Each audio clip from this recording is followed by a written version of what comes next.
Who's this Jimmy Jimmy? Lewis. Who you talking about? Jimmy Witherspoon? Nobody knew who he was. Lewis. Jimmy. Who's this Jimmy? Jimmy. Lewis. Jimmy. Who's this Jimmy? Jimmy Lewis. Who's this Jimmy? Lewis. Who's this Jimmy?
Jimmy Lewis.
They just kept on doing it.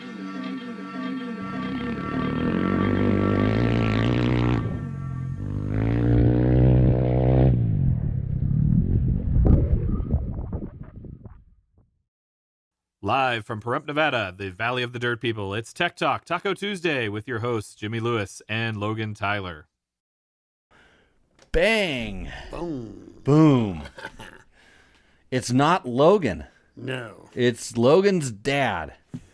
It's the double Jimmy show. You're gonna get Jimmy tonight on Tech Talk Taco Tuesday. So this is a show where myself, Jimmy Lewis, and my co-host, Jimmy Tyler, will answer your motorcycle and motorcycle product-related questions. You may ask, how do you guys know all those things? I know him from hanging out with you, and I don't know as much as you. I just learned a lot. I listen to smarter people than me a lot. Yeah. And so this is my 2 hours of penance that I do every week when I'm around, when I feel like it, when it doesn't seem like too much work, where I want to help you guys have better motorcycle riding experiences. So, Tech Talk Taco Tuesday. This is episode number 286. The only reason I know that is because I looked at the sheet from last week. So good thing, you guys. No Rooster Endo brought to you by Taco Moto is not happening. If you would have sent yours in tonight, you would have won. Imagine that. It would have guaranteed shot. But everybody forgot to do it. So next week there's a rush. Let's see what else we have going on. Have a question. We're going to go right to the questions. We have a question on the Instagrams. C Birch 28 says EC450 versus EX450 for my hair scrambles in New York. So it's Instagram, so they have a short attention span and they can't type that much. They it's almost like they said, hey, we thought Twitter was a good idea. How many characters is that? Like 80 characters, 40 characters? We're going to cut it in half. So I think he did it in 20 characters. My answer is, I think he's talking about the gas or, let's see, ECEX. Yeah. Are those the gas ones? And the EC, is the EC the motocross one? Which one's, the EX is the enduro. Is the cross country. Or EX is cross country and EC, or MC. Okay. I think the EC is like Logan's EC bike. is like an enduro bike. Yeah. Okay, so since I don't know you from any other guys like Action Cycles or Ryan Jordan or Alex Narcasto, all these other people on there, I don't know who you are. I don't know if you're an expert. I don't know if that's the only thing you're going to do with the bike. But I'm going to tell you that when you're going between those two bikes, and this is a really good question. It's valid. It's a valid question. The more you like aggressive, stiffer, all the things that you would think that would not be like, not enduro, like enduro is plusher, it's tamer power, and trying to decide which of those directions you want to go, it's pretty simple, but it's super complicated because how do you really know? What I always tell people is if you ever have the opportunity to go, if they do demo days, demo rides. KTM used to have a demo tour. I know Beta has a demo tour. And sometimes you have to pay like $40 or $50 to go ride at a track and get to ride all these different bikes. That's a great way to try a whole bunch of different stuff. You might learn things that you didn't know. But if you have buddies that have those kind of bikes, and sometimes if you just kind of, if you're part of a club, join a club, and you can talk to other guys in your club that might have a bike and you can ride their bike. But generally, what I know from racers is they all modify their bikes and they jack them all up. so it's kind of hard to figure that out. But I'm trying to think of when I raced. I raced a GNCC in Unadilla once. So that was and then we did across the street from Unadilla. There was a motocross track that had some trails. We rode there, and from what I remember, we did it, and I did a dual sport ride, which was like an extreme enduro someplace in New York. Also, it was all on private property. And I would go with the EC, not the cross. I would say unless you're out there in New York, unless you're maybe an A rider. Yeah, if you're an A rider and you really want to push hard, and but the more trail it is, the tighter the trails, the more the EC is actually going to work better for most people. So that's my answer. So good to see all you guys on on the grams. But now we got to start paying attention to people on the Facebooks and the YouTubes. I hope that I have my chat up. I do. Here we go. And we have questions here, but my computer's acting funny. Oh, Prairie Dog 879. That might be that Trevor Hunter's dad. Oh, could it? Yeah. Says, Jimmy, talk about the TE 510 Husky Dual Sport for A. And then there's a really low mile 2009 for sale asking 5,000. So what, 2009? What? So I'm trying to think, compared to a KTM, that's just before KTM released the 500. So that's in a bad era for KTMs. That bike was a good bike. It actually, a 450 version of that actually won Cycle World's Enduro Shootout a couple years previous, just because it was a good all-around bike. And the 510 was just like a little bit bored out, maybe a little bit more torquey. Really nice one for 5,000. So if I'm trying to think if I have any bikes that I could undercut him with, I've got some. I was going to say you can swoop this sale pretty quick. I think. He reposted here. He says for a minute he got cut off. There's really nice for sale, reliable parts availability. I've been on an XR400 and I'm finally ready to upgrade. What say ye? What say ye? Yeah. Why are you on an XR400? Wait a minute. Oh, you think somebody that's riding an XR400 would probably want to go to this Husky? Yeah. I don't know what the parts availability, because that's like in that time when BMW bought them, and they're Italian. Those were Italian-made Huskies, and I haven't really been keeping track of it. I mean, I'm sure George Earl, someplace in his garage, that shop, Uptight Husky, in someplace down in Santa Ana, he probably has any part you'd ever need. But you being able to find George Earl is a whole art in itself. Yeah, because I've got some. It's no way it's as good as a Husaberg, and you can pick up Husabergs for $5,000 easy right now. Right. And the parts availability is probably a little bit better than that Husky, although I don't know. I think the Husky motor is probably more than those Husabergs. Probably a little less durable, but the plastic and stuff is probably hard to find. So Victor, amigos. Mm-hmm. Hey, so he's Victor's in the house. What's so up, get Victor? Get prepared for some good comments. Since Victor's here, we should probably start with some tequila. Not a bad idea. Okay, so if you are Alan Brown MX, I know that guy. Oh, yeah. Hey, I wore my Moto Triple X hat last weekend on the show, I think. So Alan was a partner in that whole thing. Should we start with some Blanco? Yeah, Los Sundays. This is could be a sponsor. My wife got this bottle. Let's see. I'm gonna go to the. Thank you, Heather. Watch the emergency camera here. You can put it like right by the dinosaur mount. See, that's the angle you go there. Yeah. Tacosaurus. So and Jimmy's taking care of some business here while we keep this show rolling.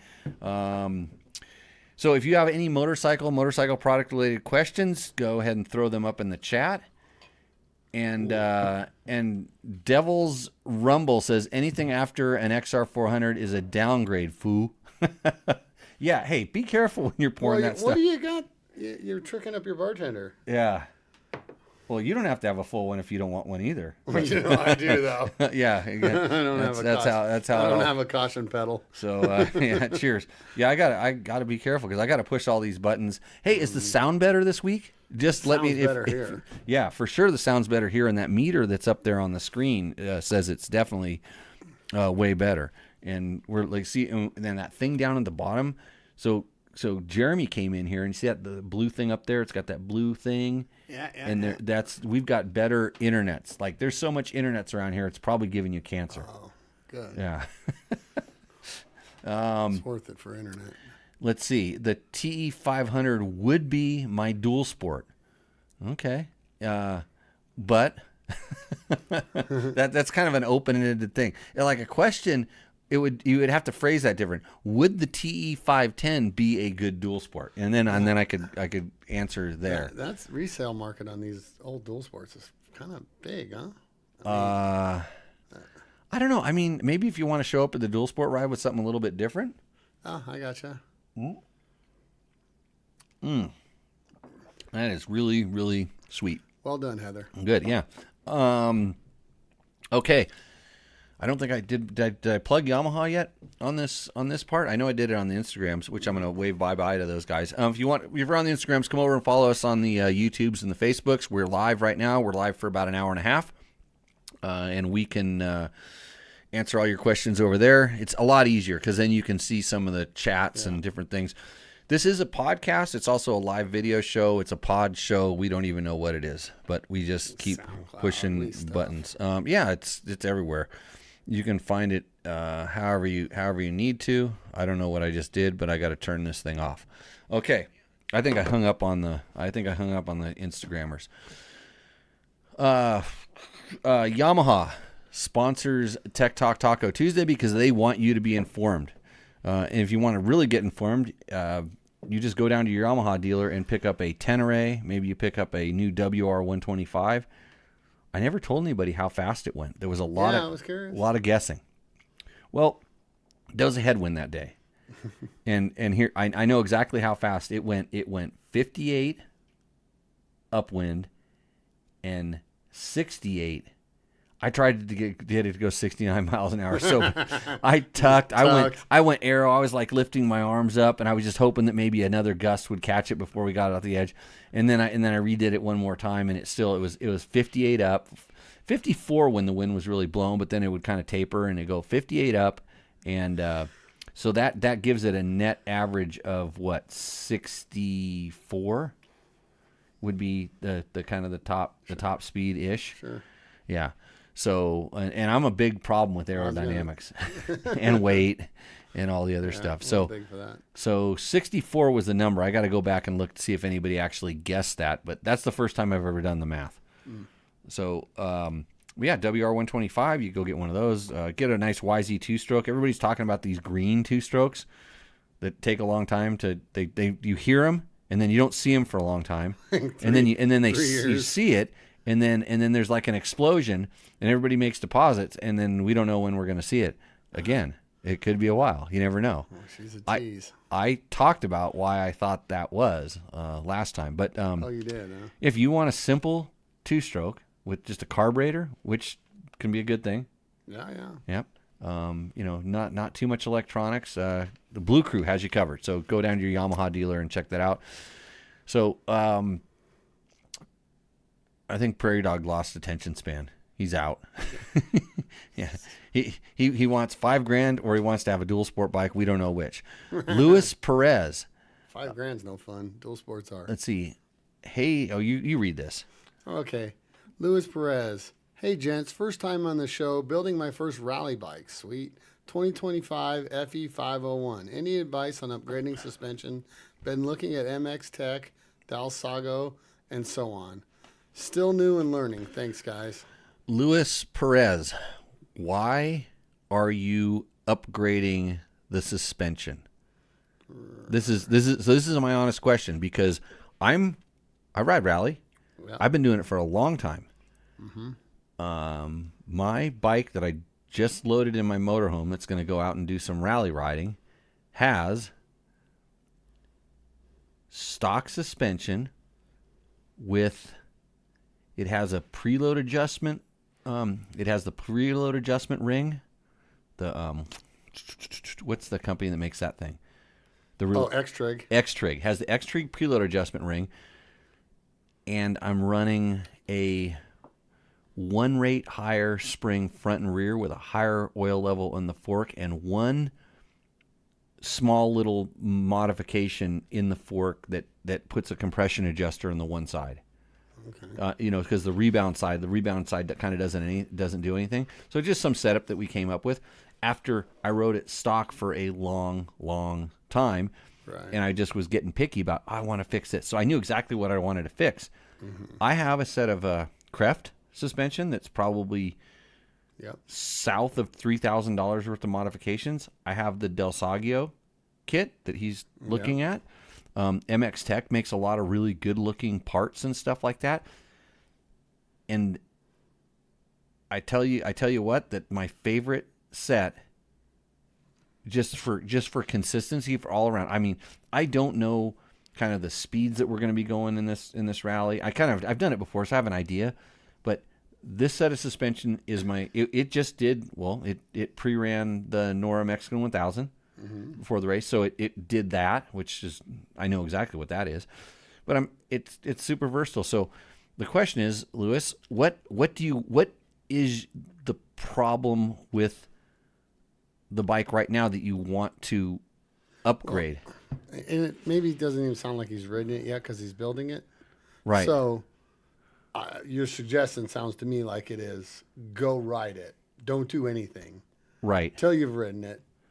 Yeah. Well, and especially if you haven't ridden it. I don't think he has. I know if you haven't really ridden it, like put 20 hours on the suspension, then have it serviced. What's that about? Yeah. Something like that. Just put some time in the suspension, have it serviced, then ride it again and see how it is, and then decide what you want to do after that. And make sure you have the right springs in it. That's always the same. When you start putting these bigger tanks on it, because I imagine you're going to put a 5-gallon tank.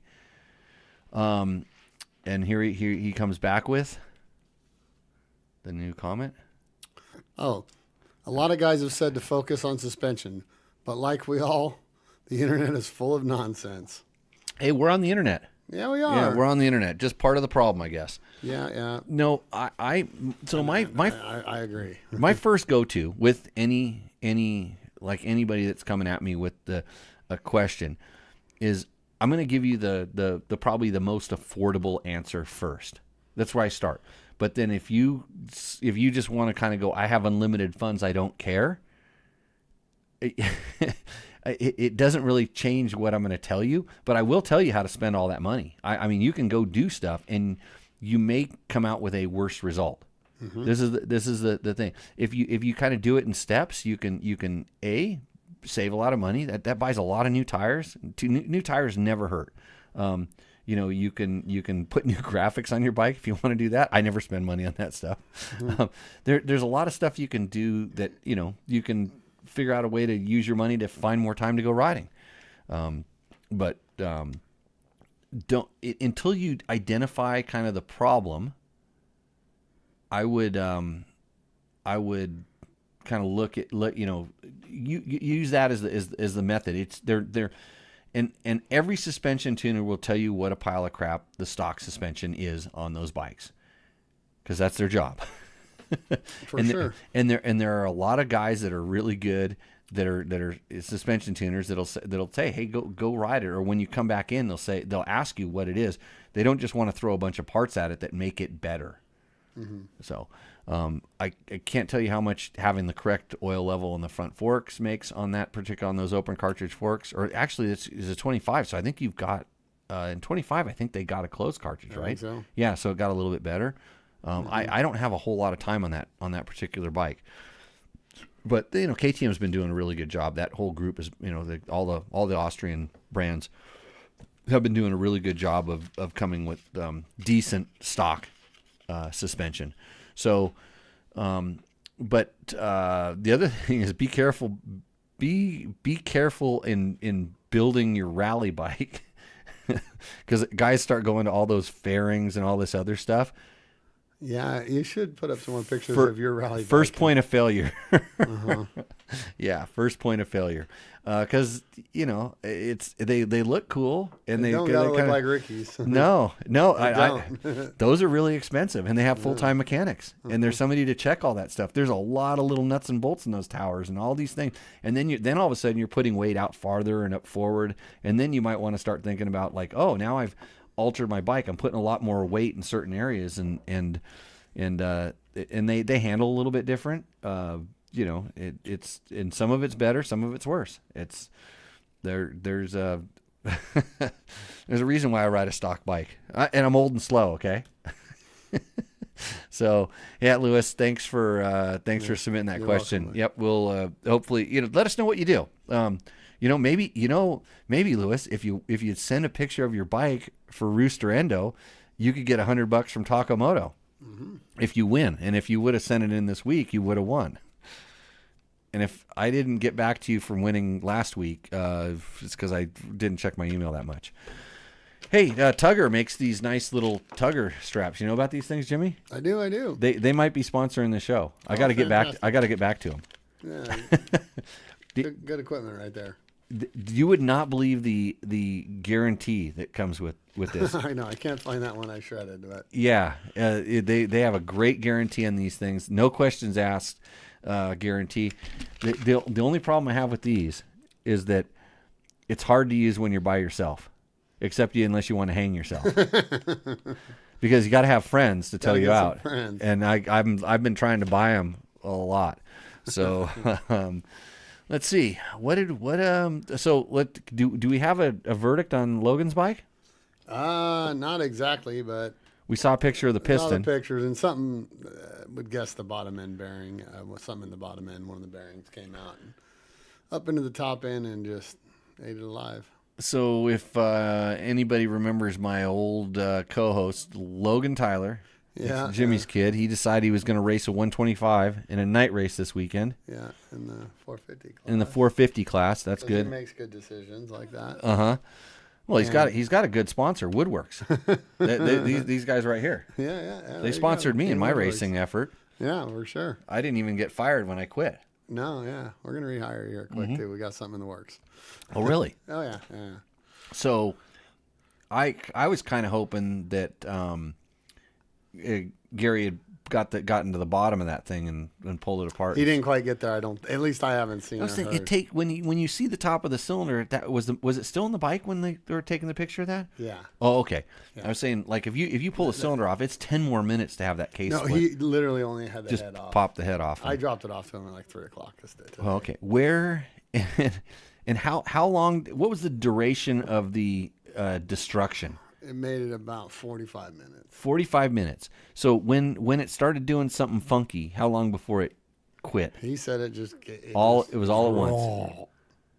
And then he said, I just went to start it, and it just sounds like a sewing machine, no compression. Oh, kind of like that one that I did when it ran out of oil. Yeah. Yeah. No, that one was kind of locked up, wasn't it? Was it? Well, it did that. It slowed But then down, when but you it was started, like more like it ran out of gas. Yeah. No, this wasn't that. Something scattered it kind of good. Jesse G, when will someone famous be on the show again? What? Like, Do you not know?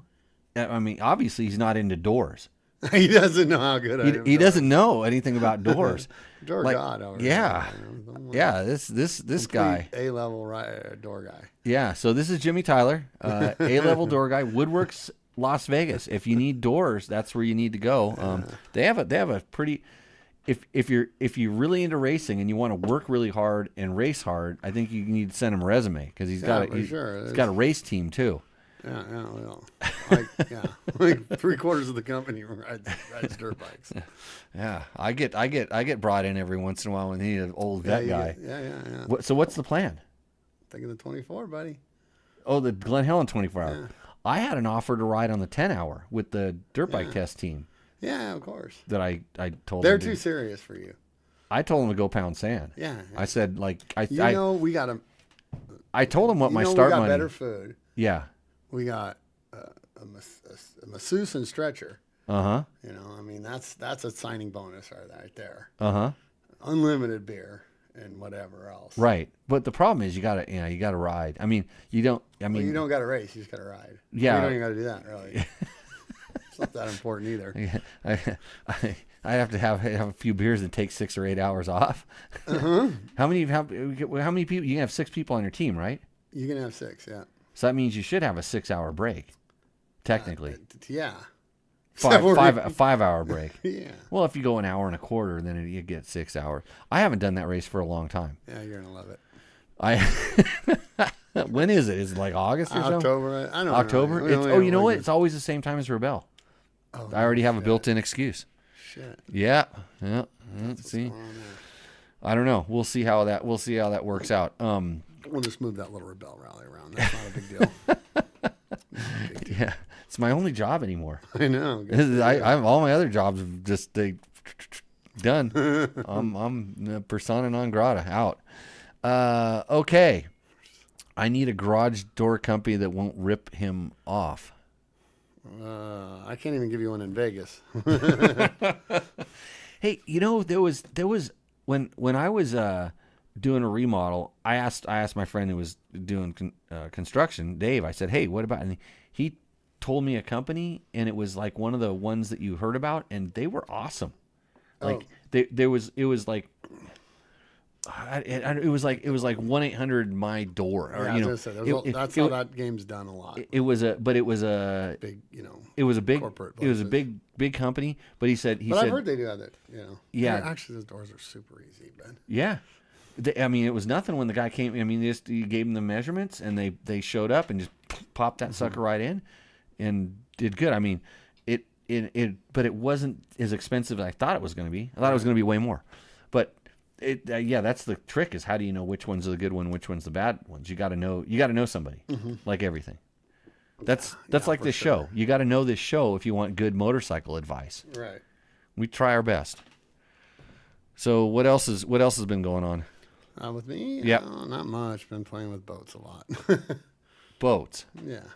Like, because it's hot. It's hot. And you want to go in the water. Yep. But what happens when they don't work? I just work on them mostly. They're when boats, man. We never stop working on them. All right. I watch guys at the river, and it seems like for the amount of boats when I go to Ricky's, and the amount of boats that go by, the amount that get towed around, Yeah. and the amount of fiddling that they're always doing, especially the ones like yours. Like yours, Yeah. yours has a thing that blows your ears out, and then another thing that sucks your ears in. Yeah. V-drive, right? V-drive, yeah. There was one for sale. I was going to tag you on the books of faces, but it was like a 1960s. That's when they were all made. Oh, okay. I don't know. Mine's an 81, which is absurd to hear one made from then. But all that stuff was figured out in the late 60s, early 70s. We've never been able to make it better. So it's just like True, just hot boats. just like two strokes. Kind of, I guess, like a little bit like a two-stroke. Yeah. So let's see if we have any other. I had a question. Somebody texted me a question the other day, and I'm gonna call it up. He's a guy from the car world, and he sent me a question that was. It says, "Hey man, I hope you're doing well." He says, "My buddy has my Husky 350, and I'm having the fuel pump and system serviced and such. Some foot pegs and tires, etc. Anything you recommend I spend money on while he has it? I'm just trying to do reliability-based stuff since it is 10-ish years old now." So I'm asking you, what do you think I told him? Put a better rider on it. I don't have a school anymore, so I don't know, say yeah, that. I can't say that. No. Yeah. Put a better rider on it. It always makes the bike work so much better. Come on. Okay. No. What advice? What do you think the advice was? Just going off my history. Oh God, I don't know. More tires. More tires. Okay. That would be it. He didn't put tires on there. He's going to do. Oh, he said foot pegs, tires, etc. Okay. So you did have tires. So that's good. So fast bars, some flex bars. Didn't do. I mean, I would just list off my sponsors. I'm like, bro, just look at my bike and copy it. Yeah, bro. Put the Scots on there. Scott steering stabilizer. Yeah, some bulletproof designs parts. on Yeah, there. protection. Yeah. DDC sprockets. Mm-hmm. Right. You got to have that. Pirelli tires. Yeah, Pirellis. All the things. No. Here's exactly what I said it. This may surprise you. Okay. I said, you must have been polite then. That's how I said, yeah, I'll read the text word for word. If it works, I wouldn't do anything to it. If it sits for a long time, the only way to diagnose any problems that you're going to have is to just go ride it. 95% of the problems I see are from people fixing problems they don't have. Okay. You were kind of onto something with that. And so when I've been guilty of it for sure. Me too. Yeah. This is how I know. This is why I'm so careful about when I fix things. Mm-hmm. I make sure that I need to fix them. So ask your questions in the chat. If you have questions as simple as that. And so he got back to me right away. He said, "Now that advice pencils in directly with my experience of people with cars." Noted. Okay. Because yeah, for sure. He does stuff in cars. He knows some things. So sure, that's it's funny how you just think you get into something new or something it's a little bit different, and you're like, well, what should I do? And you just don't even know where to start. It's like if you just don't know. Yeah. And there is that old, I think that just sticks around from million years ago when dirt bikes needed a bunch of stuff because they just were unreliable. Yep. So there's just got this stigma to them that they need stuff, especially when you buy them new, etc. And for sure now with the the fuel pumps and things, that's a thing. There can be issues, and I've got 7 or 8 of them cut apart on my bench right now. That I've started, just with all my different bikes and friends' bikes and stuff, I started I'm like, hey, if your fuel pump ever goes bad, give it to me. I want to check and see what it is. Mm-hmm. And it was crazy because one of them was a kind of a low hour one. It was a replacement brand one, and it had actually rusted inside of it. I mean, there was a significant amount of rust in the motor where the magnets and stuff were. Brass or something. Yeah, and the strange thing is it worked for like I was down in Mexico, it worked for 3 days. Then just halfway through it, we filled up with gas, got about 20 miles, and then just just shut off. And I was like, that's weird. And then I'm thinking, oh, what was there? What did we get bad gas? And so I played around with it for a while. Anyways, I got towed out like 70 kilometers on a short leash. Luckily, I was riding a Husaberg the week earlier, and I stuffed a tow strap. I didn't have a tugger, by the way. Oh. I stuffed a tow strap that broke twice. It was just a ratty old. It wasn't even a bungee line. I went to the store in Mexico and bought some rope because I didn't have anything else with me. But it was just like a tether. I don't know, it was a piece of crap. But those things, that's so good. So back to the fuel pump. So when I got it out, and the tank was full when it went bad, so I couldn't remove it to knock on it or do anything with it. And I checked all the fuses, and it was actually real interesting. I don't know if I've talked about this before. The way I was able to check, because I switched all the relays to make sure the relay wasn't the problem, and I'm like, hey, is it getting power? And so I took my Trail Tech, and the it reads voltage. Yeah. And it has the voltage. So I disconnected from my battery, and then I checked the connections to make sure it was getting power. So I used my Trail Tech as a voltmeter. Right. That's pretty smooth. Out in the field. So I'm waiting for Ricky to come back.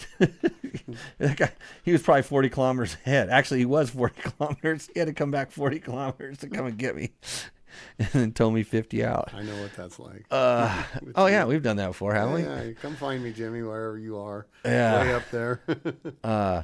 So anyways, I kind of done a lot of diagnosis, but I couldn't open the tank up. There was no place to pour the gas because I was going to need the gas to get out if I ever got it running.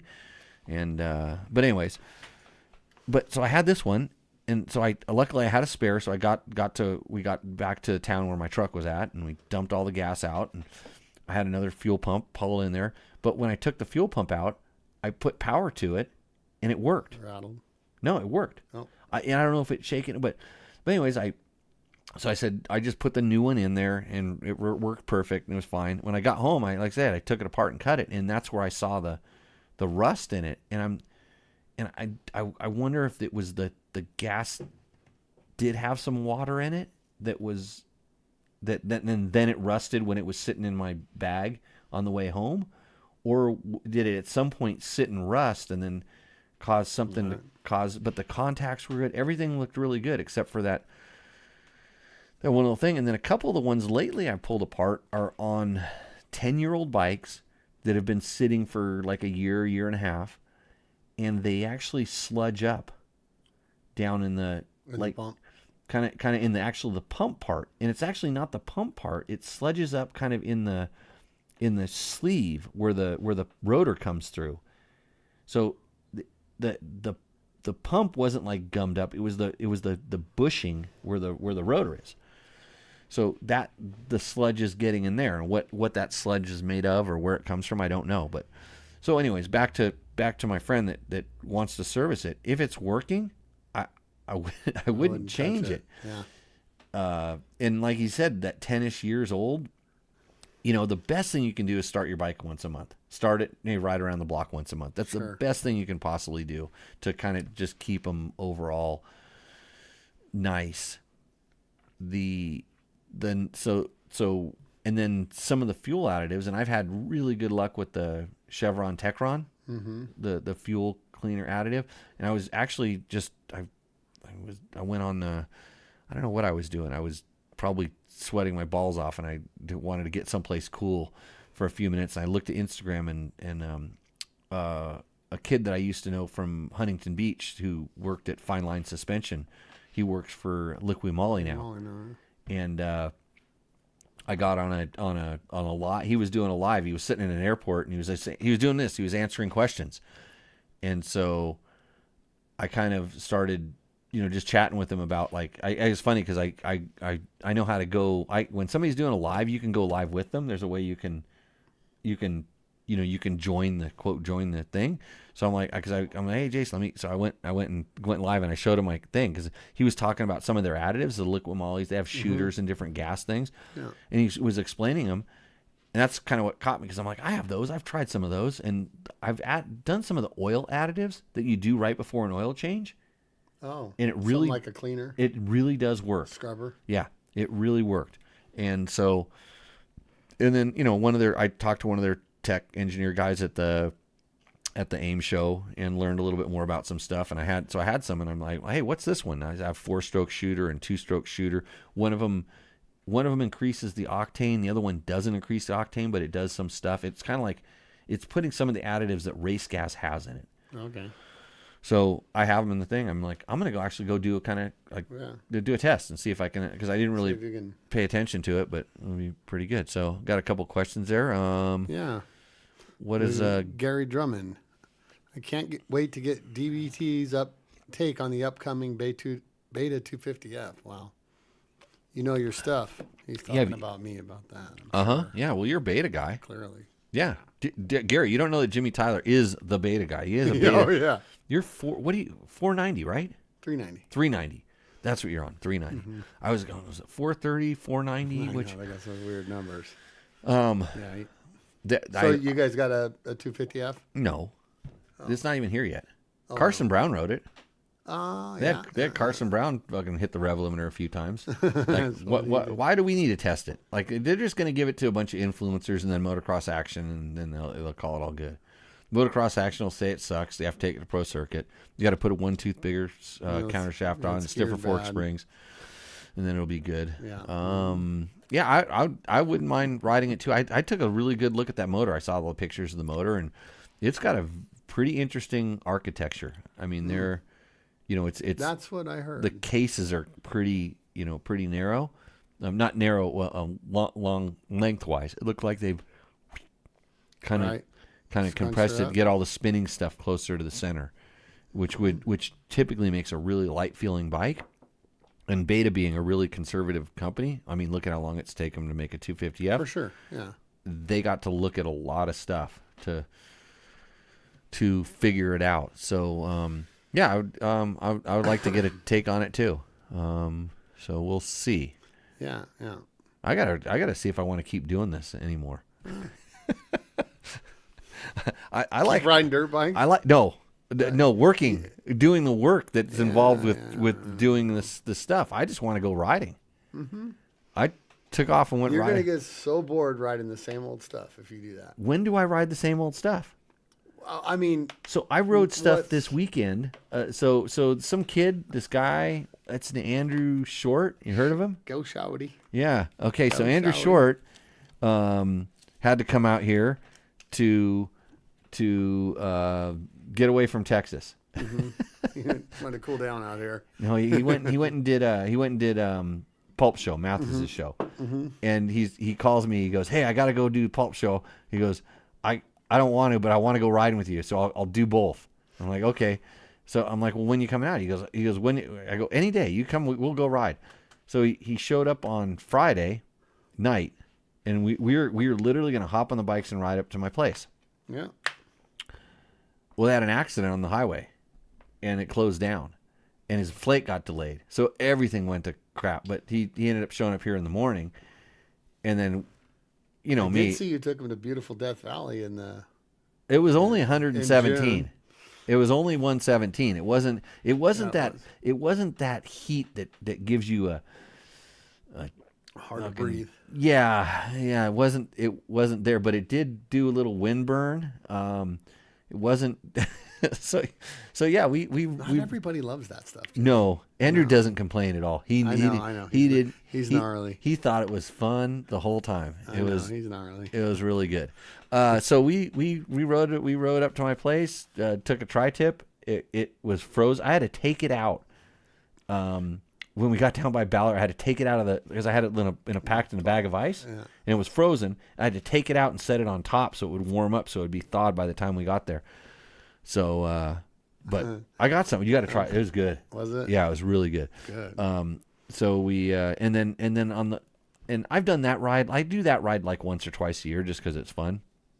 But we were on adventure bikes and fully loaded, and I forgot how soft the gravel gets on some of the gnarlier sections going through that one canyon. And it's good that you guys are going to go. Oh, yeah. It's good you didn't go.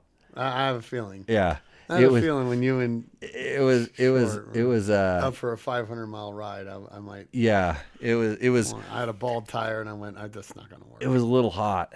It was, and it was like right when you're up in some place where it's not, and it's amazing how good 102 feels after you do Death Valley. After you've done 111, you actually notice it. Yeah, you zip up the jacket and everything. So.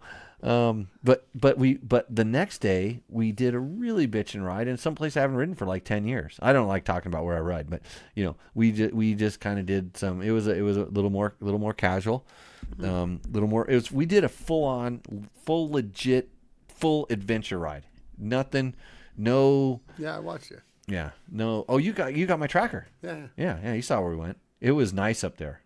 The temperature was so nice, and then we had to go back into hell. I'm gonna start selling Jimmy Lewis trails. 119. No more doors. No more doors, just the trails. Sell all your trail system. What does Dave Donnelly want? Dave Donnelly, love to hear your thoughts on the KX 327. So would I. It's green. It's green. It's green. I mean, obviously, from a marketing standpoint, what do you think about it? I mean, like, is that a good idea for?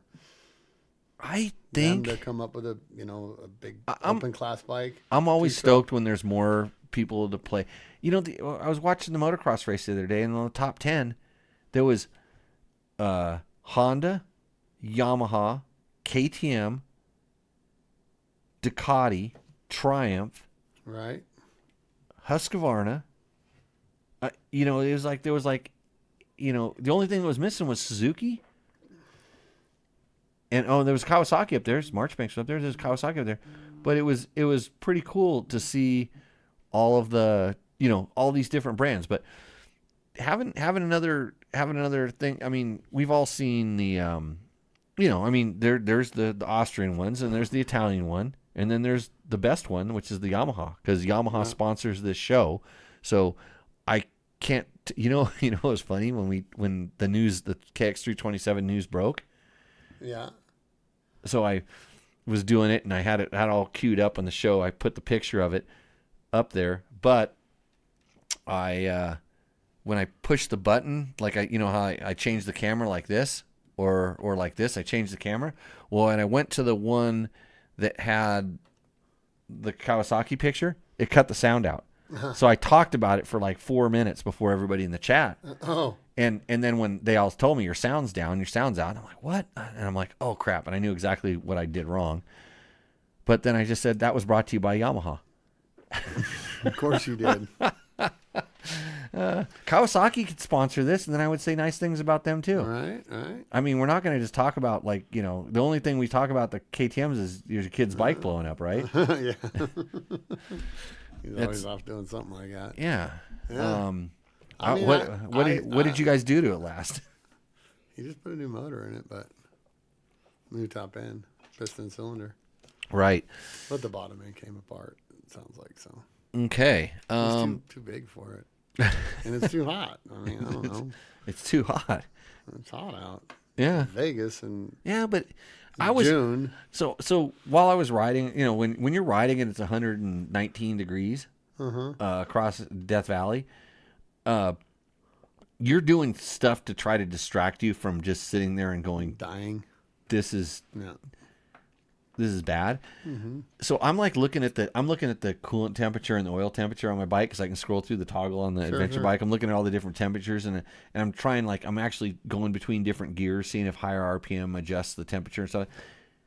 The motor doesn't care. No. The temperature, the motor's going to run and it's 200, 210 degrees, 195. It's going to run in that range kind of no matter what. The outside temperature doesn't really affect it all that much.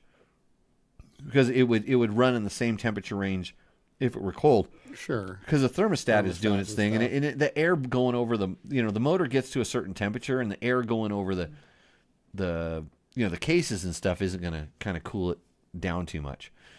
So that's my thought. My thoughts on the Kawasaki's. I'm glad another player's coming in. I think that they could do a really good job of making something that's a different flavor. Sure. Knowing the way, I mean, I don't know how many people are at Kawasaki that were there when they were building the KX250 back when it was winning shootouts and stuff like that. But Kawasaki's have a kind of a middle of the road character. Even their two strokes kind of, fit in that. It wasn't like a Honda. Like the Hondas were just so polished they almost didn't have character. Right. Like a Kawasaki was like a Honda with some character. Right. So it'll be interesting to see kind of what kind of power delivery they get out of it. It's once you go above 300 cc's, and this is more so from the carburation era, back when we had, 500s, and then, KTM had a 350 two-stroke a long time ago. They had a 440 two-stroke. 380. Yeah, the 380, which was a struggle to get jetted to run right. But when it ran, it was good. And that was before it was real easy to do a lot of ignition tuning, and the digital ignitions were not like they are now. So I got a question about it though. Do you think? And I don't know exactly how to qualify this. Should it be legal to race against 450s? Let's just say A at the highest level, AMA outdoors. I think it can't. Oh wait, no, it's 252 stroke. Yeah, they need to throw out the displacement rule. On the big bike class. I actually think it should just be open. Yeah. I think they should throw out the And production. electric bikes in there, maybe. Yeah. Okay. Yeah. They got to come up with something with all these different bikes. They need to make it like Formula One, except Formula One now has too many rules. Formula One has so many rules that the team that interprets and picks the rules apart the best is the team that makes the best car. Sure. The best lawyer wins. Yeah, I heard that Red Bull has the best motor. Like there's some modifications they're allowed to be able to. There's like credits you're going to get based on how your motor performs and stuff. And I heard Red Bull has the best motor. It's like, well, it sure doesn't show when they're driving around the track. Not really, no. So I got your. This is a problem here. There you go. Yeah. We're tangling. We're crossing swords down here under the table. Okay, what is Monster Motard? Monster Motard. Not to be a downer, but I just snapped my tibia on a ride, and I'm wondering if a guy with your experiences has any tip for getting back on the bike after what will most likely be a long recovery. Well, Monster Motard, sorry for taking so long to answer your question, but now that we're into long recoveries, we'll come back from this one. Yeah. I mean, what you eat, man, your bones will. No soda, shit, stuff like that. Yeah. Your bones will thank you. Yeah, I mean, well, for sure, just take the rehab really serious and do that part correct. That's a couple months off, though. A few months off, really, if you're older. Let's see. So tibia, I'm wondering how long. Which one's the one that takes a longer time to heal? Because they stick a rod in it, and you're almost good in 4 weeks, 5 weeks. Yeah, it was 6 weeks for me. Yeah. It was both of them, so I don't even know which one. And is he? So long recovery. I mean, the problem is we're in this era where you watch all the top athletes come back way too quick. Oh my God! But they're prepped for in case they get injured. Like they're ready. Like the minute they get injured, they're ready to be on a crazy ass recovery thing that, like, they know, hey, I'm not racing, so I can do stuff that'll make it get better quickly that I can't do while I'm racing. Let's face it, it's their job. It's a little different than when it's your hobby. Yeah, but I think he's talking about more likely the mental side of it. You think? Probably. I mean, sometimes ATV versus MX Fury. What else are you gonna do to cure it? Well, no, I mean, just I've never. So when I've been hurt, I'm not asking myself right now, because when I've been hurt, have I ever said I'm not doing this anymore? Usually when I got hurt, well, no, I always haven't been racing. I've thumped myself a couple times, and I've just been out like trail riding or training with guys and doing stuff. And I'm usually pissed because I know I don't get to ride tomorrow. Mm-hmm. And the whole time I'm thinking about what could I have done to not make that happen.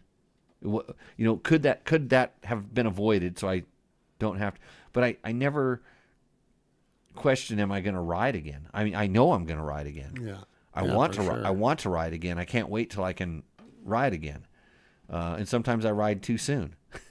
So I think it's a little bit more about your kind of like your mental game, and just, because sometimes I know some people that get hurt and they're off and they're done. They're like, that was too much pain. I don't want to go through that again. And they kind of say, in their head, they determine it's not worth it. Sounds like he wants to ride again. I think he does. And, it's part of it, man. Yeah, but and figuring out what to do when you're hurt is another part of it. I mean, you just you'll be amazed at how much you don't lose. But whatever you did to break the tib, don't do that again. Mm-hmm. Ride without doing that. Any good video series out there? Maybe you can think about his technique out there or anything like that. No, we don't have a school anymore. Yeah. Balance and traction. Those are the two things you need to be thinking about those things with that. So what is Jesse G? I need advice on attempting to build a cabinet and a shelf system. Oh, here's what you do. You probably have a lot next door to your house, like I did, that has a bunch of like spare lumber.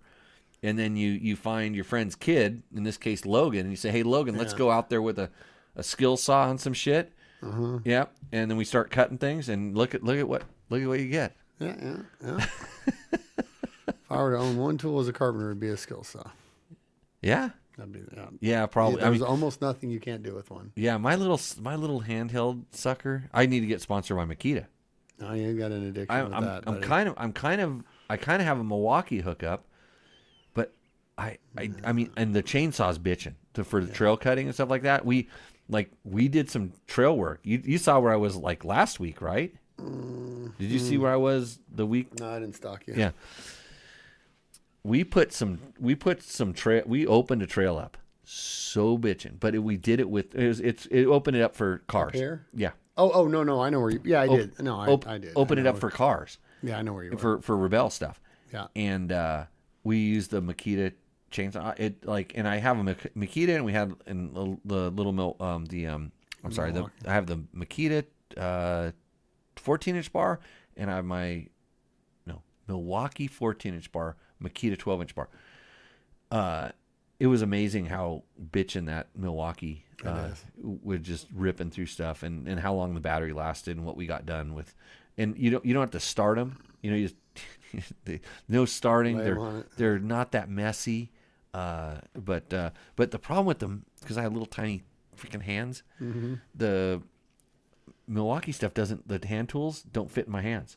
Like even my impact gun that I carry in my truck to change my tires. Yeah. When I grab it, this part of my hand changes the direction. And Makita's the other way if you got long hands. Yours. I bump every safety, See, Milwaukee's probably made for Americans, and Makita is made for Japanese guys, and I probably have Japanese hands. Flip that around, I think. But Wait. Milwaukee is made for American hands. American hands. Oh are yeah, big. yeah. Okay, yeah. American hands are big. You're right. And Yeah, Makita. Makita's made for little hands. Yep. Yeah. See the things you learn. Hold on a second. Wait a second. I got something for that. Oh, I can do that too. Yeah. I'll probably get a copyright violation for that. What are we moving on to? Something that's close. Let's go to the Blanco again. Yeah, let's do that. Let's compare it to the Los Sundays. That's the Tres Aros. So the other thing we do on Tech Talk Taco Tuesday oftentimes is we sample a little. That's plenty. Sample a little tequila. So I am if you don't know, I'm a certified tequila risto, which is something that we made up. Yeah. I was gonna say. So let me have that back. I gotta put it on the emergency screen. Cheers.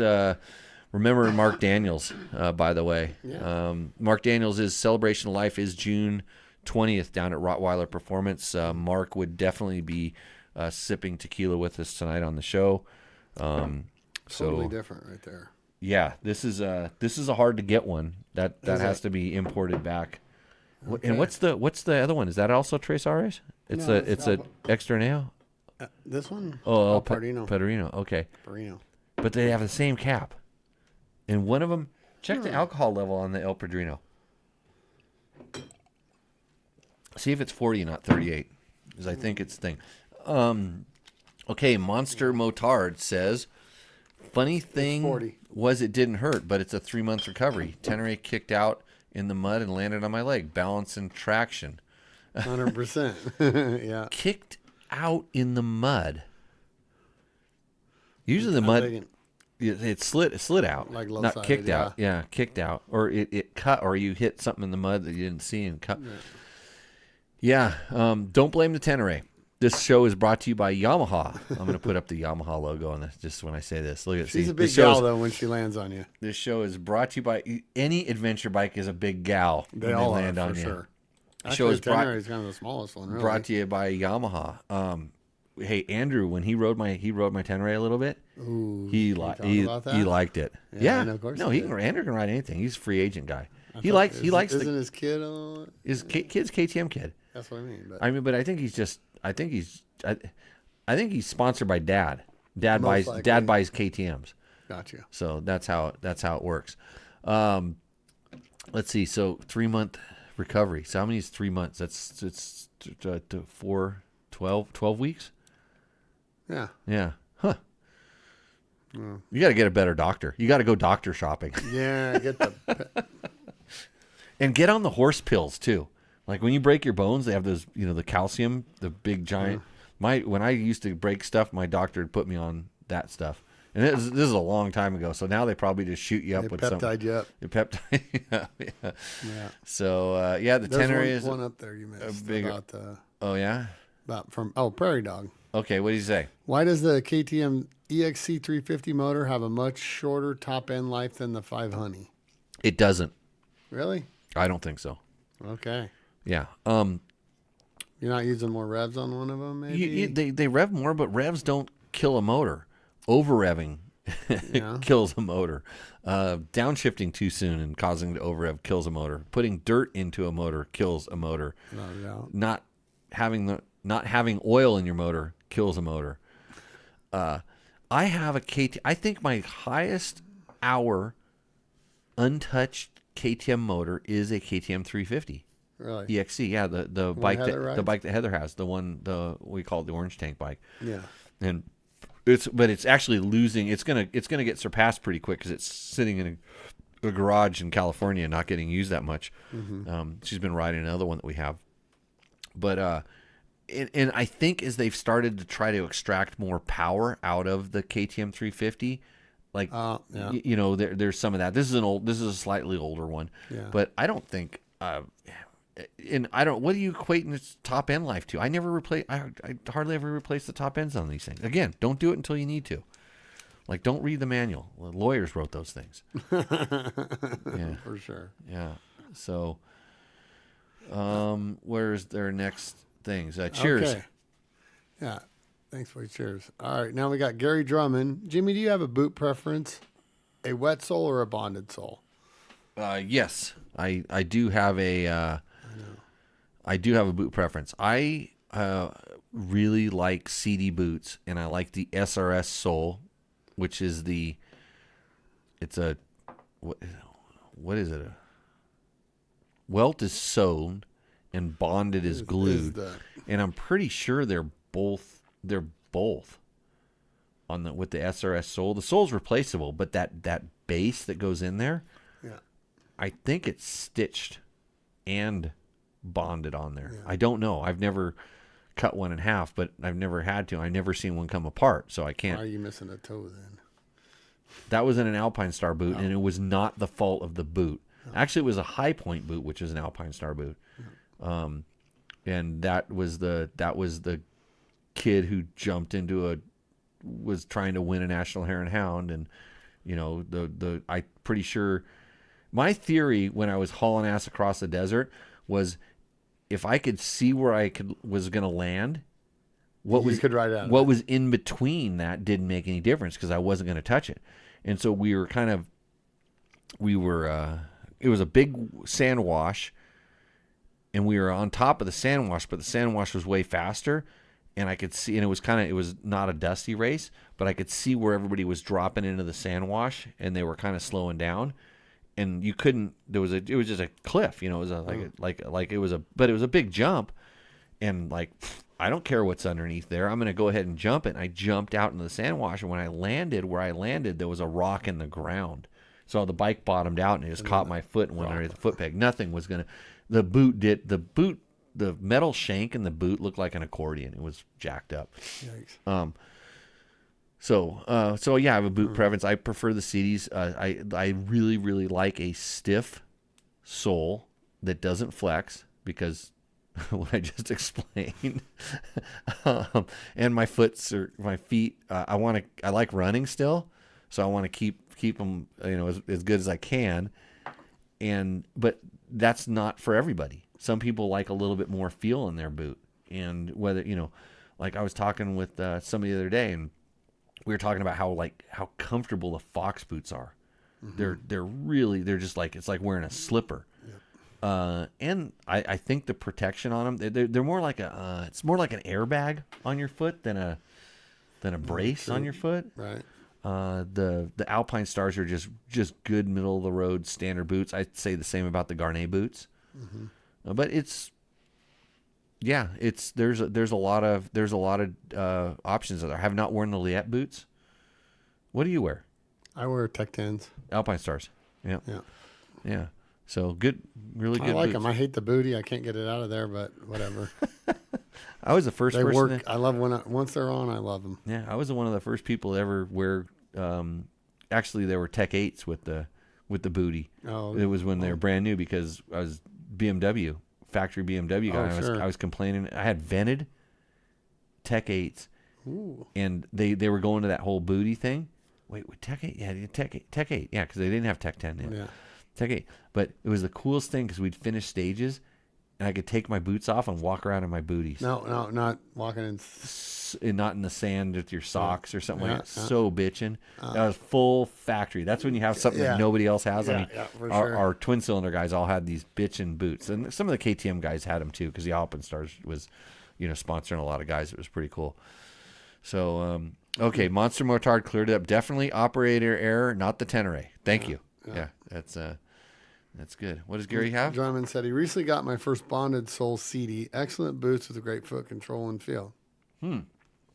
Your analysis is the opposite of most people that I know, that they go to the CDs and they say, I can't feel anything. But it kind of depends on whether you're feeling the ankle flex or the foot bend. So the CD has a hinge on it, and it's really good. Like the CD does not have to break in the ankle flex zone, where like I feel like Alpine Stars do a little bit. Those are the two boots that I wear the most, because I still do a lot of different stuff. Oh, hold on a second. Emergency call. Prairie Dog's kid. Trevor Hunter, welcome to Tech Talk Taco Tuesday.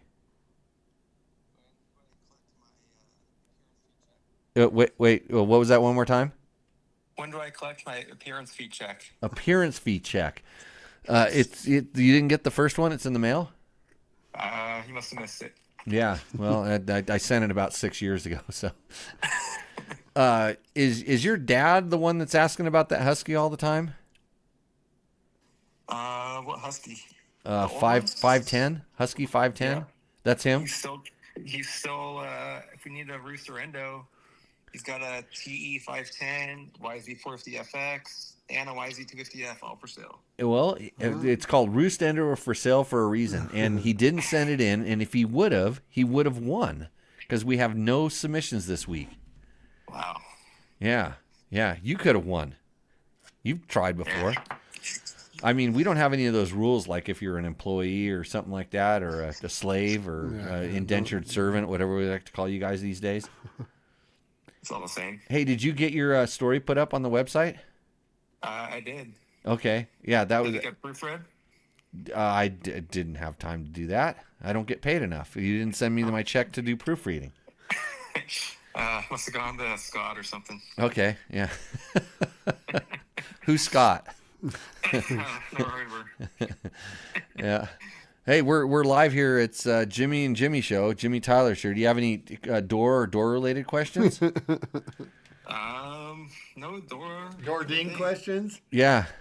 Ding. I got you there. I have a new truck, and I'm trying not to put a ding in it. But if I do, I'm calling you. Man. Trevor, how much to fix dimples? What are we talking about here? You don't know Jimmy's truck dimples? The hail, that one? The hail damage the truck. hail damage one. Dude, when he was just getting started in the business, I told him, I said, That "Hey, you can learn how to do this. you can practice on this truck." And he just just like everything, he just gave me the bird and like walked away. How much upside down would it be after you fix that? Like A lot. a lot. Too much. Yeah. See, Trevor, that's where you could have honed your skill a little bit. You say, yeah, you can just call up 1-800-DENT-DOC, and you could have like just seamlessly blended into that to a free ad read blowjob. If you submit your photos to 1-800-DENTDoc.com, I will personally review the photos myself. And We got to get him back dimples, you bro. with a price Oh, really? and then a schedule. Okay. Yeah.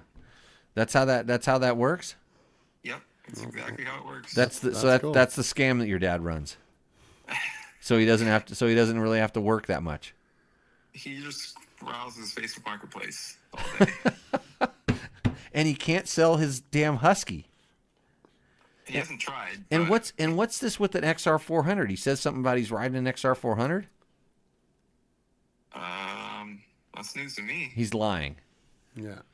When did he say this? In the chat. In the chat. Yeah.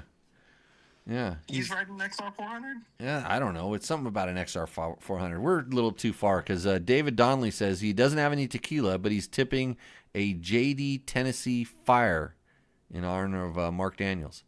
Yeah, good. Good for him. Hey, Trevor, what's your favorite boot? CD is my favorite boot. Really?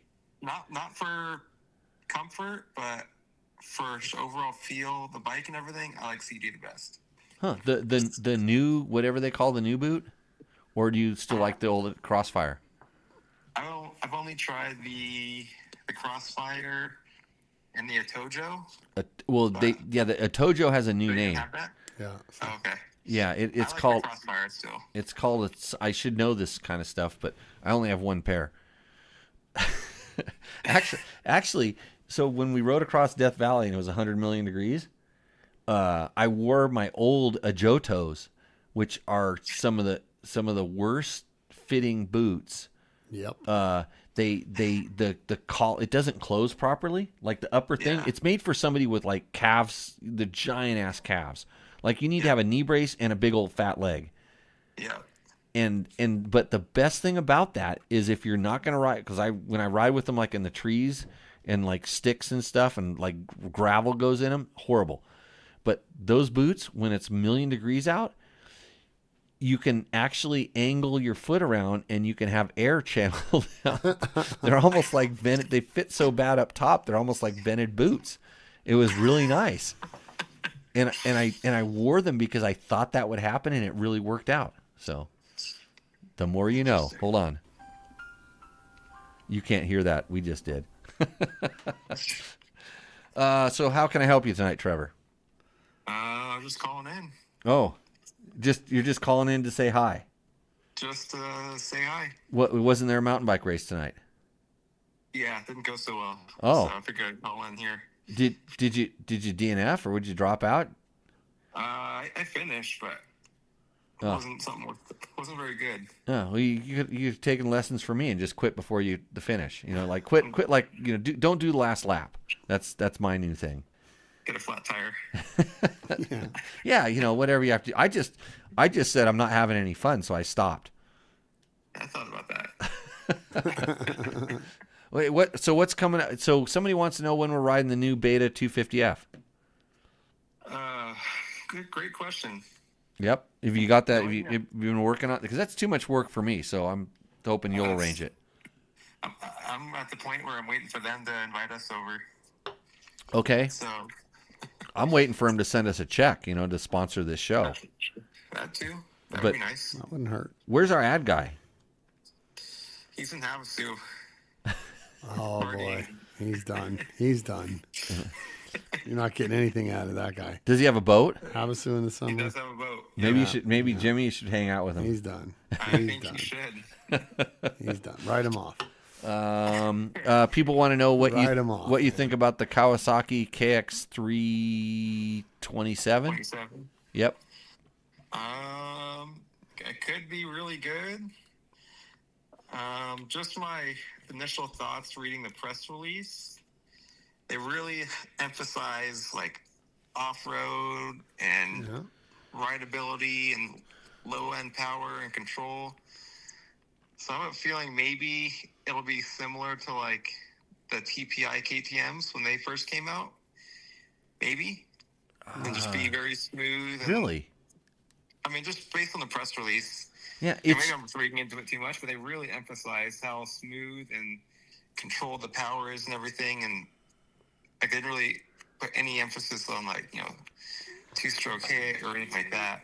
Well, Whereas, you know what? So the way I looked at it, the interesting thing I saw is so the KXXs are motocross bikes that they kind of made off road. yeah, And the way it looks like this, when I read this, it's almost like they made this as an off road bike that they also make as a motocrosser. So it started off road Yes. focused and then pushed it. So what you're saying could be true. When did we get invited to that intro, or just Scott goes to that one? Scott's the factory Cowie guy. Yeah. Mammoth results last couple years have made him their top priority, I think. I tried to get now you have to remember names. I tried to get him on the show when they announced it, and he said he didn't know anything about it. Brad, yeah. Yeah, I asked a few questions before the press release before we dropped the news, and he didn't have really any info. So you run in the test rider circles allegedly. Any testing of that bike in the States that you're aware of? So I just actually ran into Sean Borkenhagen, one of their main test guys, Right. at the mountain bike race, and he said he hasn't even ridden one yet. They don't have any in the States, Yeah. but they should have one any day or any week now, Mm-hmm. and he'll get to ride it then. But I mean, he said he hasn't ridden one yet. Yeah. so. That was so just knowing some things, and you know some of these things, when you have a electronic power valve and fuel injection, you can make a bike do a lot of crazy stuff. Yeah. and some of it isn't good for durability. Yeah. So I think that I think that's why we heard a sound, whatever it was 2 years ago, and we just saw a picture of a bike. It'll be real interesting. It'll be real interesting to see what happens when we pour some American gas in that thing. Really? And then they have to pour Australian gas in it, and then they have to pour European gas in it, and then it can't. Yeah, that was my hot take on why it took a long time. They probably expected it was going to be ready to go, but then when you start putting these bikes through durability cycles that some of the manufacturers really like to do, it's tough. Sure. Because all you donkeys out there that want to, you're going to take it and modify it, and then it's going to blow up because you're going to do something dumb to it, and then you're going to say that it's a bad bike. Mm-hmm. The American way. The American way. I'd drive a top fuel dragster to work if I could. I hope I get stopped at every stoplight. So, what else? What other do we have? Let's see. Gary Drummond says, I like watching Trevor smoke guys racing a 300 plated dual sport. I like watching him ride a TTR or whatever the hell it was. He didn't do anything on a TTR. He does. So Yamaha. Hey, Trevor, do you know that Yamaha sponsors this show and Dirt Bike Chest quite a bit? Yeah. How come you're racing all these other bikes? What's wrong with the Yamahas? The Yamahas are so good. I want a challenge. So I had an inferior product. Yeah, exactly. Yamaha is so Great good answer. that Great if you're answer. such a good rider like Trevor, that you ride other stuff because you need a challenge. That I hate to steal from you, but that's the reason I ride some KTM sometimes, because I still need a challenge. Yep. I was the only good soldier that ranked the Yamaha first in our 450 shootout. So clearly their money got to me. Oh. Which since you know me so well, which bike would I have picked? The Triumph? No. There's no way. No. Okay, here's something, Trevor. Explain why one Triumph is your favorite bike and then you hate the other one, and they're the same bike. They're not the same bike. I don't know. I don't know what happened. I haven't spent a whole lot of time on the motocross bike to really know, but our off-road race bike feels like a motocross bike with an 18-inch rear wheel. It's got a super stiff front fork, zero low-end power and torque. It's all just it's like a 350 motor. It's all high revving RPM power. And so on like a fast GP track, when you have good traction and soft dirt, it's okay. But anytime you get anywhere slower speeds or rocks or limited traction, it's so hard to ride that bike. 'Cause it's so the fork really, especially, just you have zero feel on the front end and Right. zero predictability. And then with the high revving motor, you can't ride it a gear at all to help calm it down. And so it just kind of compounds on itself. Whereas that enduro bike, suspension, it's on the softer side, but that's kind of a good thing. And the power is so torquey and so good in the bottom and mid that it's just super smooth and easy to ride anywhere you go. Yeah, so the funny thing is that so it's the Triumph T. You got it. So it's a TF. What? 450.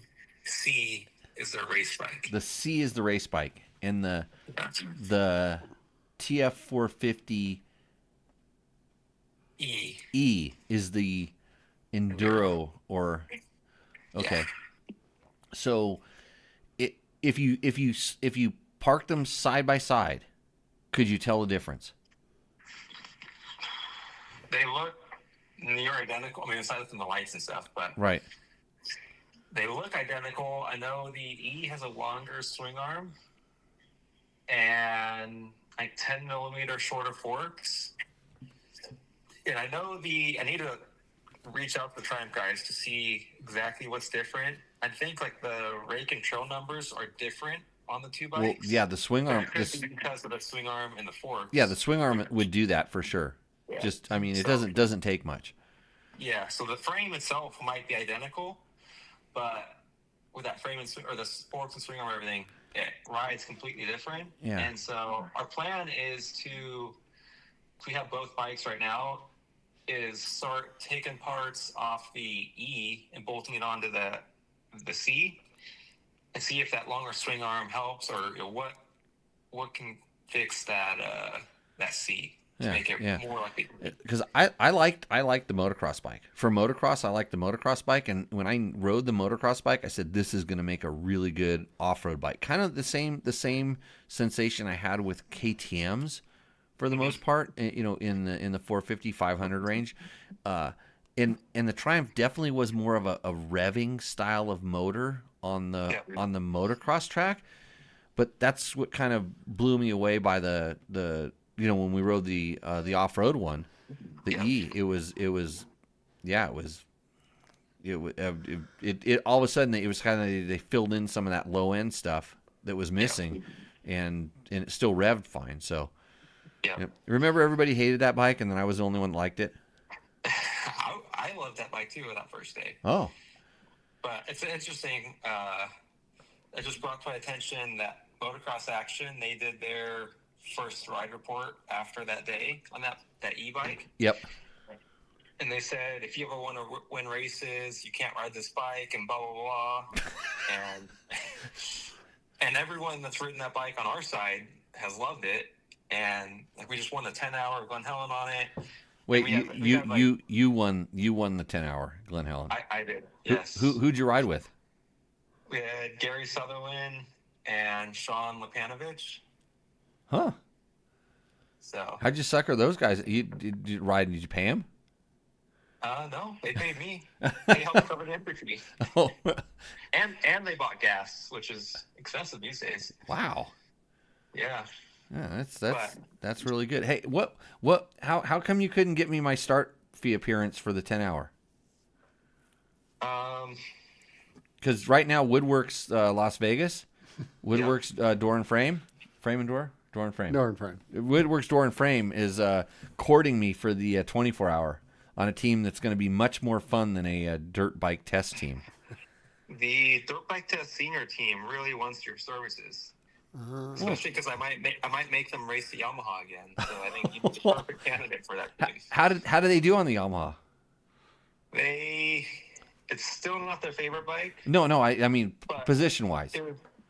I think they won the 50 class. Okay, so they won on the Yamaha. And then they finished like 14th overall, but the banjo bolt on the rear brake came loose. So they lost almost a whole lap trying to rebleed it. If they wouldn't have done that, I think they would have been 7th or 8th overall. Okay, so wait a minute. How does a banjo bolt come loose on a bike? I would say, I don't know, but we had this exact problem at 24-hour last year on the Yamaha. And so clearly it's not a fluke thing, because this is now the second time it's happening. Okay, so you're saying that if you have a Yamaha, I should check the banjo bolt on the rear brake on a Yamaha, on the caliper, or on the caliper. Huh? I think we were looking at it. The little metal piece of the banjo is really long and kind of sticks out. So if a stick or something hits it, I feel like it'll break loose super easy. Yeah. And it's not gonna take much to break it free enough to get some air in the line. So if you would have had a Bulletproof Designs caliper protector, could that have made it less possible to happen? Potentially. They had this disc guard on, but they weren't running the caliper guard. Oh, yeah. See, there we go. Bulletproof Designs could have solved your problem and got them from 15th overall to 7th overall with one part. Or if they just ride properly and don't use the rear brake, then it wouldn't have mattered, right? Yeah, because all the rear brake does is slow you down. I don't know. That's something I'm very famously known for saying. The rear brake slows you down when you're riding. Don't use it. We had Gary Sutherland on our bike, and he really likes the rear brake. Oh, he turns them blue? Oh, we went through some pads pretty quick. Wow. Yeah, well, I could fix his riding, but it's probably too late. But it is funny that we raced the Triumph, and we had suspension revalves, a stabilizer, and a gas tank. And like motor is completely stock, chassis all stock. And we still, even with like guys like Gary who rides super hard, super aggressive, just hammers the bike, even guys like him are raving about how good that bike is with really hardly any modifications. So I think that kind of shows how good of a bike that 450E is.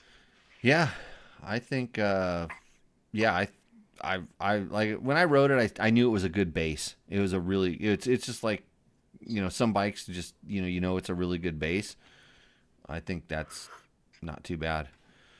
So, and then what about when are we riding the Ducati dual sport bike, Trevor?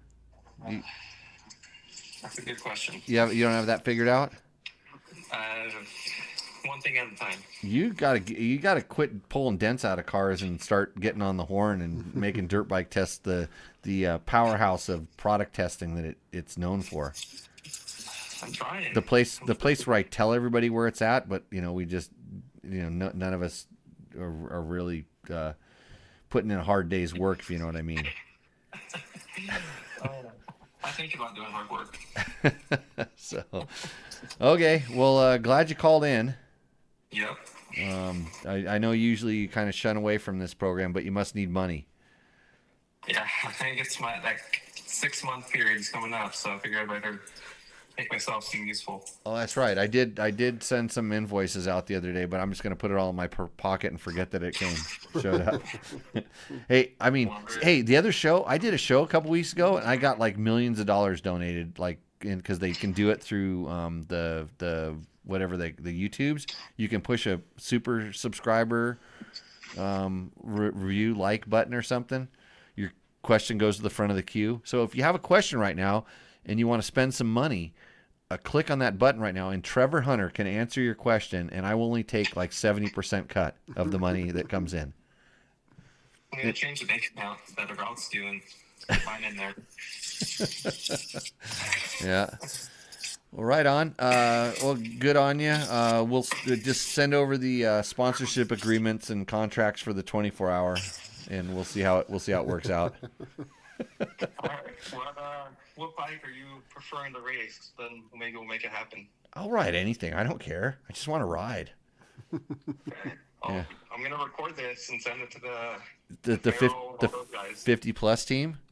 Yeah. Well, I might have another job that actually pays real money that week, but I'll definitely put it up against the offer from Woodworks Frame and Door and Frame, Las Vegas. You should man up and do both teams. There you go. I've ridden on 2 teams at a 24-hour before. Of course you have.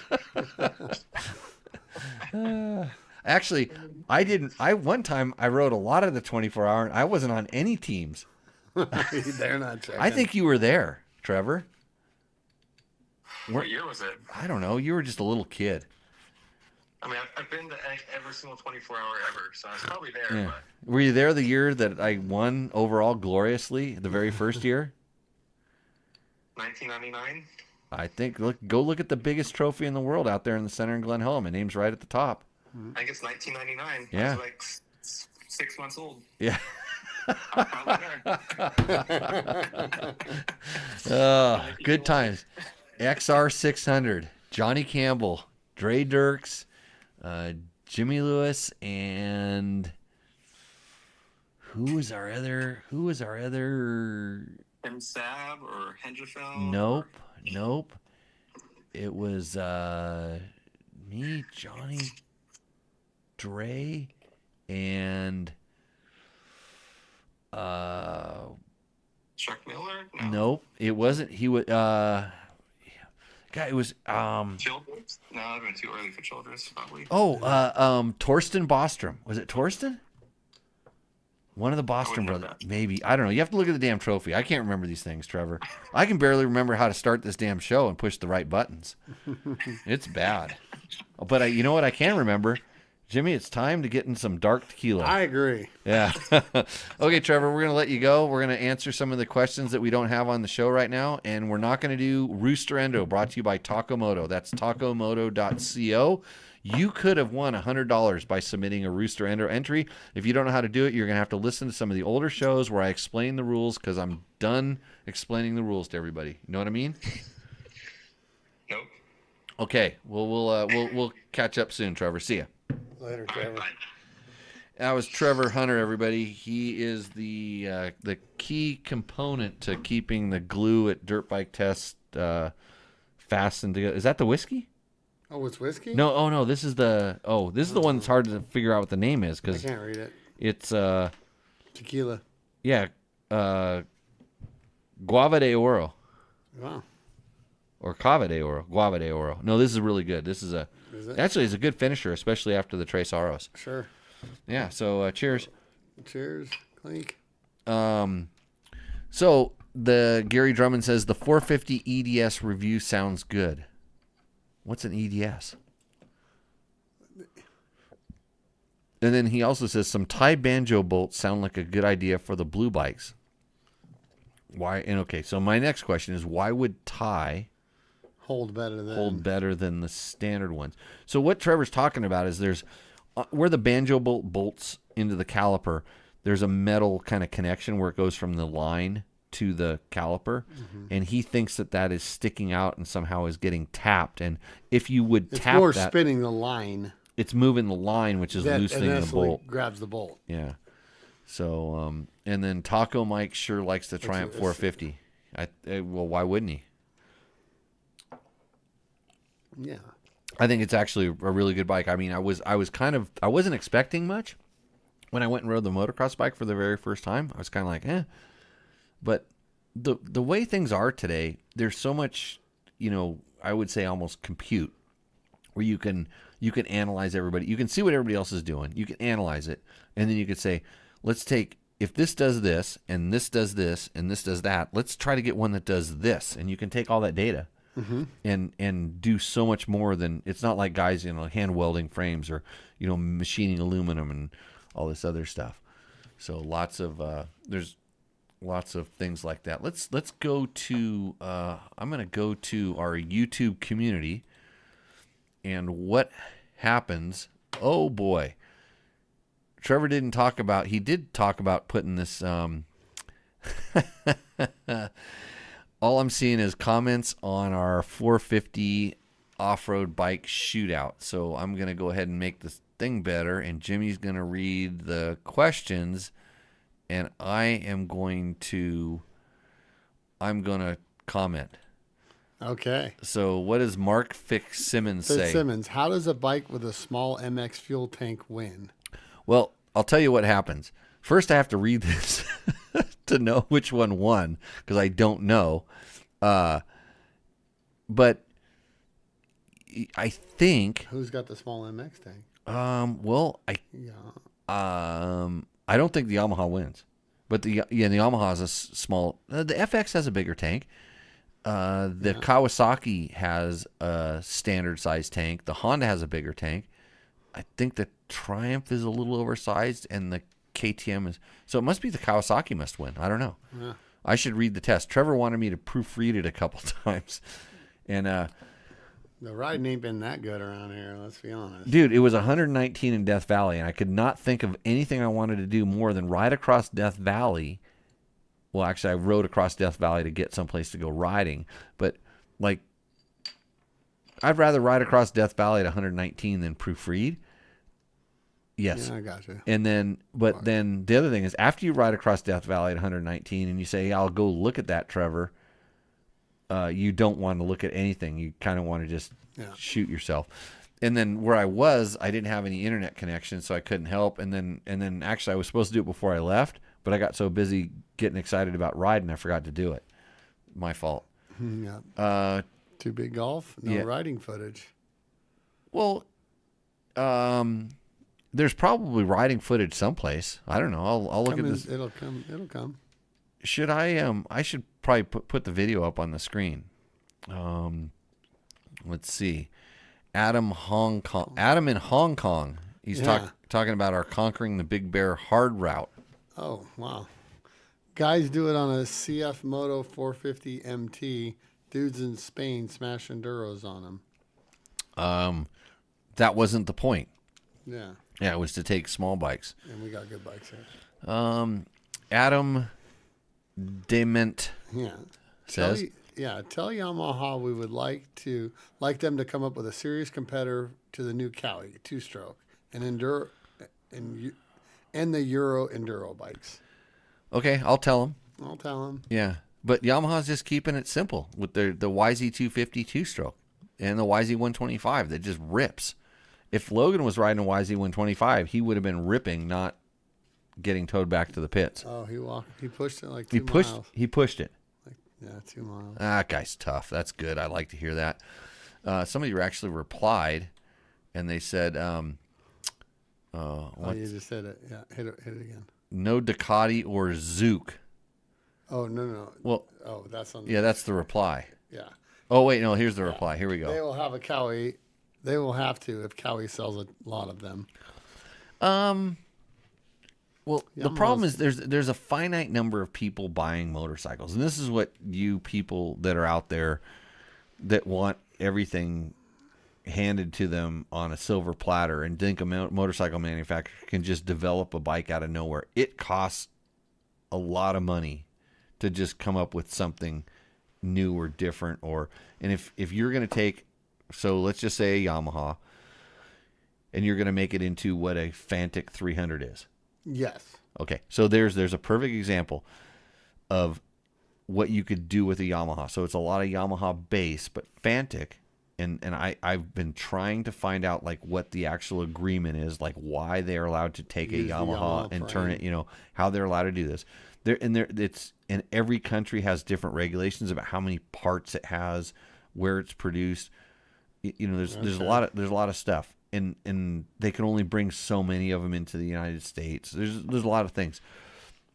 So if you look at a Fantic and you see all of the changes, and some of it's just kind of like added, it's just sort of added on. And I mean, it's a finished product, but you look at it and you go, well, okay, that, and maybe Fantic can do stuff that Yamaha can as far as durability and different things. So if you want a Yamaha, just go buy a Fantic. Because that's kind of it, Yeah. Okay. So since you said that, it costs a lot to develop a bike. Has anybody ever gotten more bang for their buck than the Yamaha on the YZ250 and 125? Well, Honda just discontinued the XR650L. Oh, there you go. That's a bang for the buck. What about the KLR 650? Has long runs. Yeah, they just upgraded a few years ago. Yeah, but they sell 20 YZs to every KLR. So. I don't know. I've seen MIC numbers before. Yeah, you probably know a lot I don't know about. And you'd be. I only know one little world. Yeah, right there. dirt bikes. And so no, I don't know. I don't think it's not as easy as you would think. Let's just put it that way. Of course not. Yeah. Either way, Yamaha got their bang for their buck on that development. Yeah, and if Kawasaki sells a lot of them, I tell you what's going to happen is like everybody's going to go, well, we're too late to the game. Sure. Because like I said, it's just a finite number. There's a lot of people that are going to abandon their Austrian ones to get something different. They just want to kind of change it up.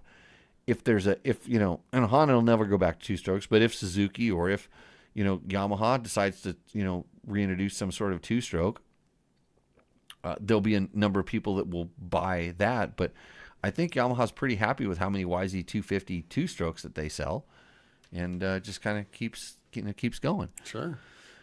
Okay, so no Ducati or Bo Coddington, no Ducati or Zook. No, we couldn't get them. So Suzuki doesn't make the 450 off road, which West Coast Frisco says, and the Ducati isn't available.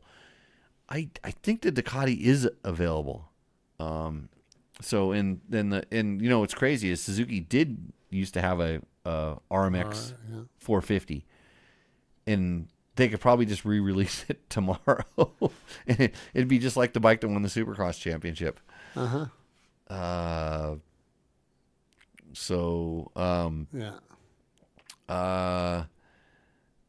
Someone needs a nap. Tucson Dawn says he does. Tucson Dawn, I'll do what I want. Yeah, well, Not so nicely. yeah, I that's good. Okay. Yeah, and Cool. I'm glad. Why do you watch it? I'm glad that we get a comment like that, and then actually someone takes the time to reply. Awesome, guys. Yeah. Conquering the Big Bear. Oh yeah. It's all about the rider from Nate W. Yeah. Oh, wait. Stack Smasher says Excellent show. he's talking about Tech Talk Taco Tuesday. That's I. This is actually really old. I brought this up in the last show and I read it because I just like to keep reading. It's an excellent show. I don't know which show he's watching. So, anyways, we answer all of your questions, whether you comment on our YouTube videos or answer in the chat. San Felipe Bob says cheers. So cheers to you, San Felipe Bob. SFB, man. What a rad dude. Yeah. Love that guy. So he's cruising through the internets and doing this stuff. So we're going to start wrapping this thing up since we don't have Rooster Endo. Not brought to you by Takamoto. Takamoto would bring it to you, but you didn't bring it to us. So Takamoto can help you out with, especially if you're looking to get an ECU for one of your bikes, some different tuning and stuff. They have all kinds of setups. Go to takamoto.co and check that stuff out. Of course, what are other sponsors? They're all floating around up here on the billboard that's going behind me. So things like Scott, DDC. DDC was our original sponsor. Said I'll sponsor that show. Bulletproof Designs. They do not make balsa wood parts, just for me. You know about this thing? I do. I love it. Yeah, front disc protector. Not balsa wood, by the way. No, it's a maple, birch. What do you think? I'm Oh wait, actually- you're a wood guy. Yeah, it's Hey, cherry. let's go in your realm. It's cherry. It's cherry. Yep. Oh, okay. Yeah. I wouldn't know this. I mean, it's been with the CNC marks kind of throw it off, so it's hard to say for sure with the grain. But it does have like some curly that maple would have in it, but I don't know if that's CNC marks or not. But cherry, possibly. Right. We'll have to get Bud to. Possibly like heartwood out of maple, Yeah. which is a rare to find heartwood, but that'd be what you do with that. Huh. I mean, that would be. You'd have to start with a pretty big chunk of wood to make this. You'd have to get into the heartwood on. I wonder if maple, they just. I wonder. where you get stuff like that. Which I wonder if I they. don't know a lot of maple in it. How would they make that? Would you just cut it into the same size as like the block of aluminum they started with, and let the. I think you just throw it in the same machine, man. I mean, if it can cut aluminum, it's going to rip It's through gonna- that. Would it mess up the? I mean, like, would all the wood get stuck in the? Oh, he probably spent a minute cleaning stuff. He is. Yeah, 'cause it's not really meant to clean. Yeah. You know, A little different, but yeah, no, this is a super cool thing. it is like one of my favorite things. So this thing that we're looking at here, I'm going to put it up on the emergency screen right now. This is a special piece that Bud at Bulletproof Designs made for us because I do nothing but complain about how these front disc rotor protectors. This is a front disc rotor protector, which I'm allergic to these Yeah. on a motorcycle. And because they affect the handling in my weird world. Really? Yeah, I think so. I don't know if it's aerodynamics. Actually, you know what I think it really is? And this one doesn't have it. But the fact that it's bolted, this is bolted to this now, the fork lug. It stiffens the fork lug. I don't know. I felt it. There was a bike that I liked. And we did some stuff to it, and I hated the bike. I'm like, what did we do to this thing? Did somebody over tighten the fork pinch bolts? I just went through all the things. There was one of these on it, and we took it off, and all my problems went away. And this is a long time ago. It was a Honda CR450X, the old Gen 1 one. And I had one that worked really good, and we were testing some stuff on it. I think they did some mods to it, and it turned the bike into a pile of shit. And I'm like, I mean, everything. It was the motor got worse, the handling, everything got worse. It was the point where I'm like, why can we just leave it alone? Like, it was fine. But, you know, you got people wanted to bolt stuff on and do a project bike, and it was horrible. Yeah. When I took this off, it got 50% better. There you go. Yeah. So All right. I wish Bulletproof Designs would make a front disc guard for show of forks. No, you don't. You sure don't. No. Not according to Jen. They can make the lower lug thing. So if you take this and you just cut this fin off the front, it's an okay part. Yeah. So, and that's the crazy thing is, well, I have the lugs that I bolt on. That's just the lug protector, and I don't have that same sensation. Although it's not on the same bike. Is It wasn't a plastic or No, Aluminum. Or aluminum. wood. A Chirby's makes a plastic one, but yeah, they make a nice aluminum one, so you're not never mind. whacking They your don't really stuff. make plastic stuff. Because that. I've done two things before. I've hit the lower part of my fork enough to where the bottom of the fork doesn't come out. You literally have to, grind it down to get the cap off the bottom of the fork. Yeah. Yep. And so these will fix with that. But I just don't know if that tying those 2 points together would make that much of a difference. I know on road racing, when they go to radial brakes, it makes a big difference. Going from the normal mount to a radial mount, it changes the way that the bike handles and stuff. And that's why they have brakes on both sides, so your bike doesn't turn when you're on your brakes. Okay, I think that's about it. I think we've run out. We've answered every question in the motorcycle universe. Yep. I will go watch our 2026 450 off-road shootout. Brought to you by Dirt Bike Test. You can go to www.dirtbiketest.com and check that out. Comment, leave your questions. I will try to get back to those on the next show. I have no idea when the next show is because I'm going to go riding. Yeah. That's a good plan. You're going to go, what, you're going to try to sink a boat or blow a boat up? Or what are we? Go wreck a boat. Yeah. Wreck a boat. Gonna blow motors up. Yep. We should start investigating some night riding. We could actually, what we could do? We could do this show and then we could just take off and go on a nice ride with vented gear. Yeah. It's the perfect time, but then we have to, cut out the tequila testing. So we'll figure it out. Okay, everybody. Thanks for joining in. It was awesome time. Jimmy, thanks for coming out. Happy to do it, guys. So for Jimmy Tyler, this is Jimmy Lewis. Thank you for watching us and listening to us in whatever format. And with that, hold on, I'm going to do one more of that. And we will see you out in the trail. Guys. Cheers, everybody. Now I got it. You'd think I'd remember how to turn this show off all the time.